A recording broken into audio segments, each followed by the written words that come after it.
Well, it's been 15 years since we've had hippos at the Cincinnati Zoo, and the wait is almost over. I'm here with Mark Fisher, who's our engineer here at the zoo in charge of facilities and sustainability.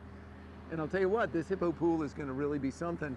And it has been a long time coming. This is a very complex exhibit, eh? Yeah, this is the most complicated project in the history of the zoo, mainly because of the filtration, but this is a huge week for us.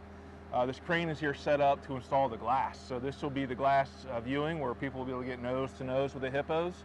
Now, it has to be able to hold all that water and hold a hippo. So what's that glass? Yeah, it's about 3.5 inches of glass. So very thick, very expensive, very fragile glass. So that'll be going in this week, and then we have to caulk it and, believe it or not, let it sit for a month.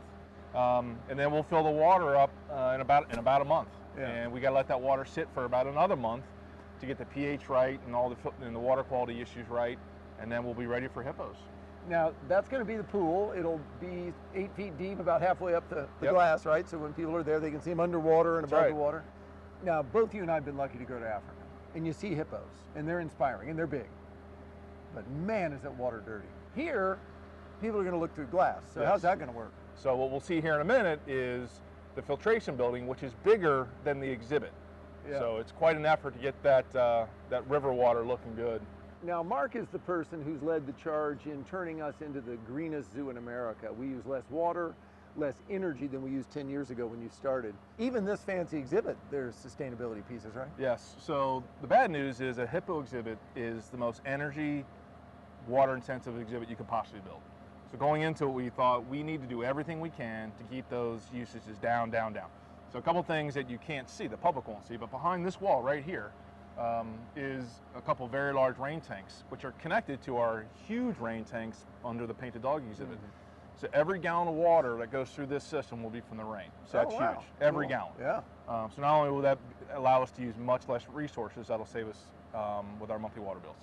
On top of the building is the 35 kilowatt solar array, which again, the filtration system, which we'll go to see, crazy heavy energy. The pumps are massive. It's a huge amount. It would have been about a 15% bump on energy costs just with this building. And with some of the things we're doing with fancy pumps and all these other things and the investment in solar panels would cut that in about half. Yeah. And combine that with other things we've done around the zoo in the last year or two, we're going into this project with a net zero cost increase for utilities. You know, we have the advantage here of scale.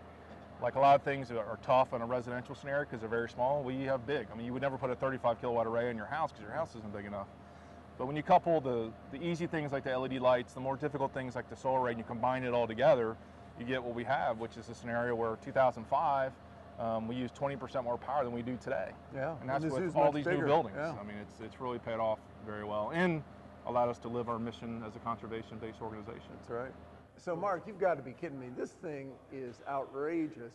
Not only is it big, and all of these, I assume, are some kind of big swimming pool filter kind of thing? Yes, these are, think of the sand filter at your pool at your house times about 500.